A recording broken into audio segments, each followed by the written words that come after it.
How do you make the sustainable attainable? Welcome to Tea at Taxevity, where you get insights from insiders who make life better, our many clients and friends. My name is Pramod Sharma, and our guest today is Christine DiCecco. Welcome, Christine. Thank you for having me. I really appreciate this opportunity. Well, thanks for joining us. Now, what do you do? Well, I'm the country manager for Foundation Footprint, which is a cloud-based software that implements sustainability initiatives and a framework within companies that drives initiatives, sustainable initiatives, whether it be energy and carbon accounting and management, corporate responsibility, compliance and risk management, supply chain, ethics, health and safety. There's a lot of different arms that come under this umbrella. It's a platform, and it's a powerful platform that puts the corporation in the driver's seat to make very substantial change within their company all the way across the board internationally. We have over 160 clients in 11 countries. Wow. Yes. So we have offices in Australia, Malaysia, Canada, of course, and New Zealand, of course. Okay. Yeah. Okay, now what does sustainability mean to you? Well, sustainability is making sure that the future of tomorrow and all those resources are available for the future. So whatever we're using up today is not going to hinder the resources of the future or decrease the availability of resources in the future. Okay. And why do you think sustainability is a concern these days? Because that's something that you could argue we should have always been doing since the beginning of time. Absolutely, we should, and we should have. However, especially with the events of this week, in New York City with the UN Climate Change Summit, climate change is very real. And sustainability is not just a passing trend, not just a fashion fad. It's not a buzzword. It's here. It's real, and the effects are felt around the world. And every sector is awakening to this because consumers are making, all these companies make that choice, understand that it makes a difference, and the principles of sustainability are good business principles, making for good business decisions, and it's a win-win across the board. Okay. So are there certain key trends that are taking place in sustainability? I think you mentioned that we're not dealing with a fad now. So why is that? Well, with trends, energy and resources, we are in a resource-limited society. So that we are dealing with as a reality. We're also dealing with more risk because of climate change issues, because of instability in resources, because of the financial crisis of 2008. There's lots of trends that are happening that can be run more sustainable. And everybody is realizing that on the corporate level as well as the consumer level. And millennials and everyone are pushing for that because consumers are more knowledgeable now on where things come from, what it takes to make things.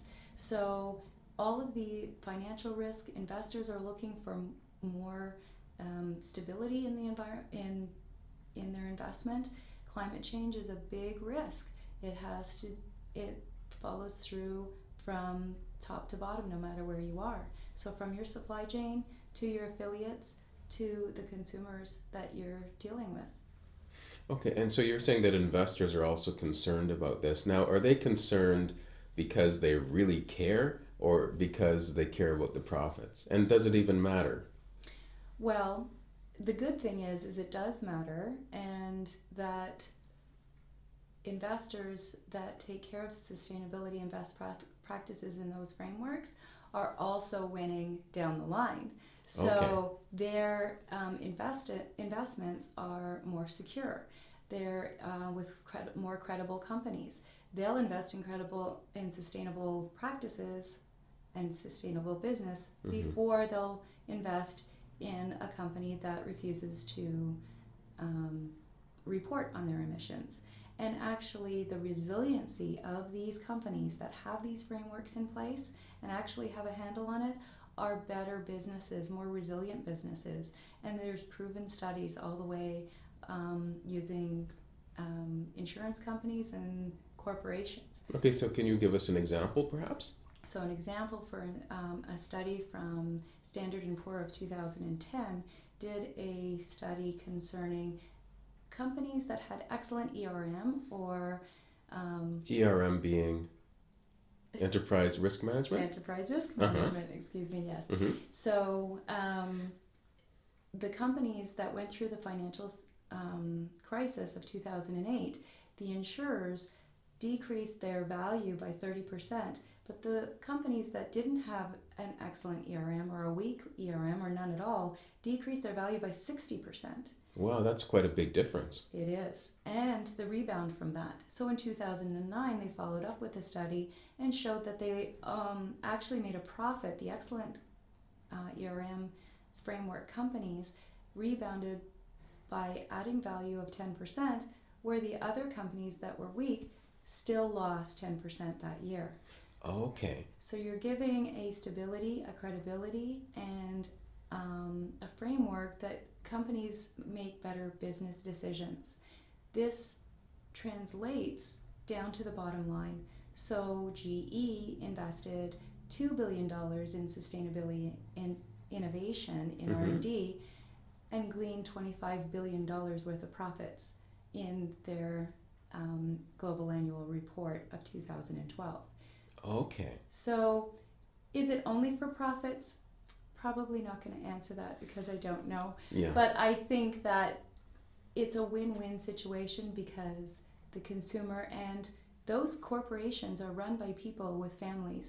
So we're all in this together, whether we're the top of the corporation or working in the corporation or a consumer, a partner, or a supply chain. So all the way across the board, we are able to reap the rewards of sustainability business. Because I've always struggled with this question about whether companies are doing the right thing for the right reasons. And I concluded that as long as they're doing the right things, the reasons don't matter so much. Because if they're doing the right things, then that's good. And maybe the reasons will change.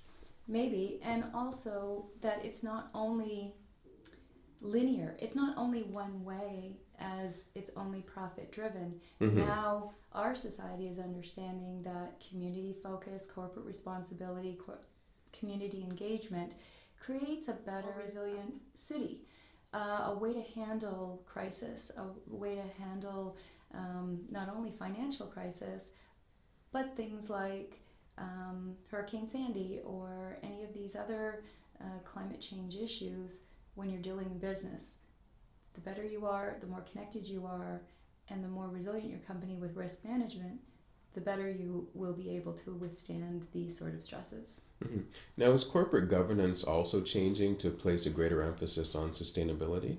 Absolutely. There's lots of legs and regs and Legs and regs being? legislation and regulation. Okay, I like that phrase. I haven't heard that before. That is changing. And the other adage is anything that is measured gets managed. So corporate governance is a way for corporations to see what they are reaching as far as their goals and their targets. Are they using less energy and therefore using less operational costs, therefore increasing their profits in the bottom line? And does that translate to less carbon emissions? Absolutely. So all these governance issues, there's better criteria. There's lots of agencies like the CDP and GRI, which is Global Reporting Initiatives.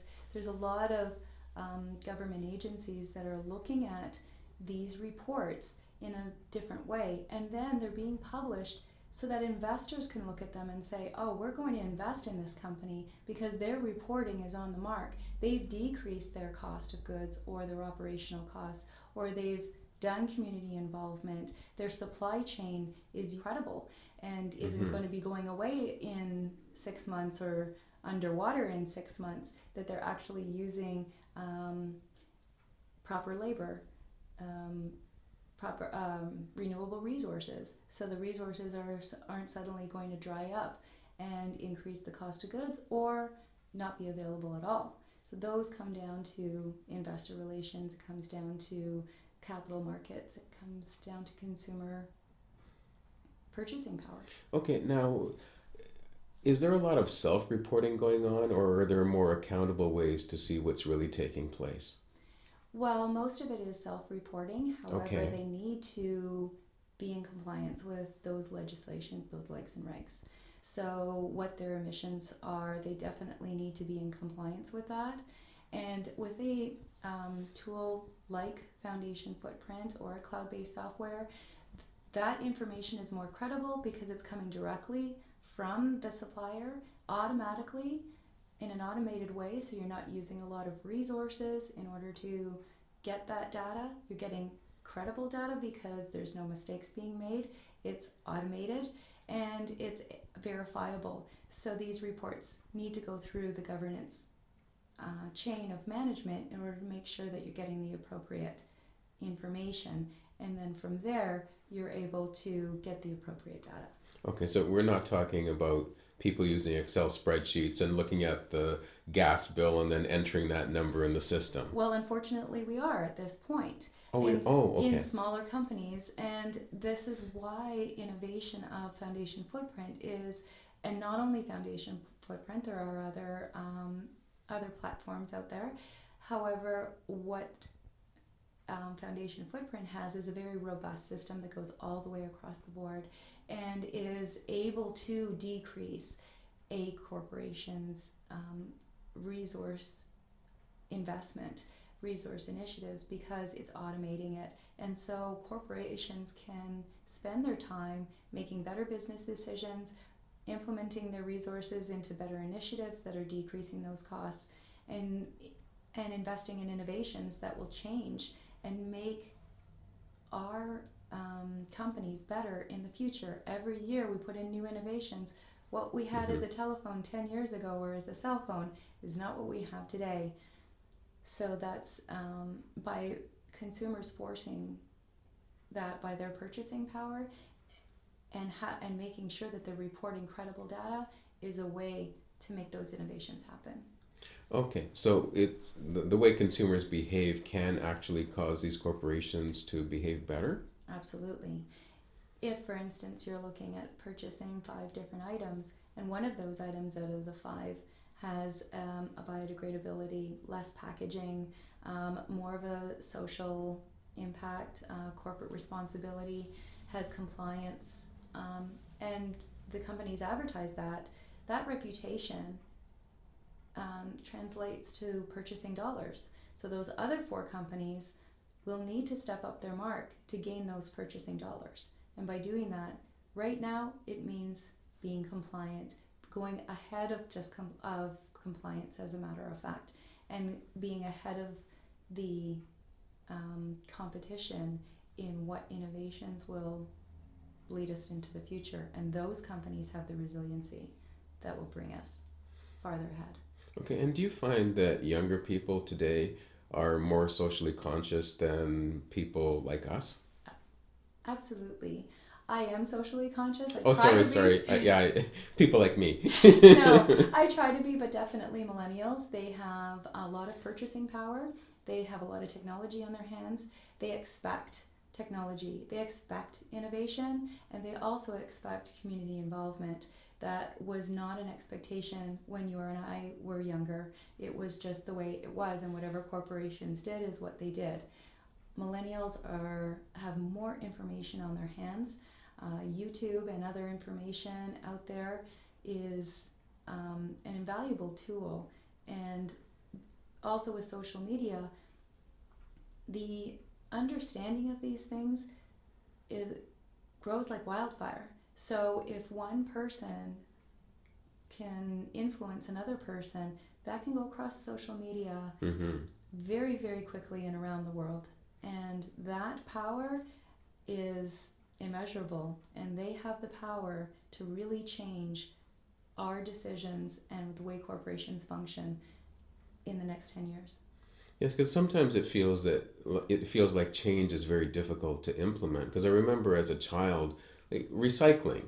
If you wanted to recycle, you were weird, right? Like, why wouldn't you just throw things away? But now we've got our blue bins and gray bins and maybe like green bins, and that's happened in a relatively short period of time. And in fact, the opposite is now true. If you don't recycle, you're looked at as weird.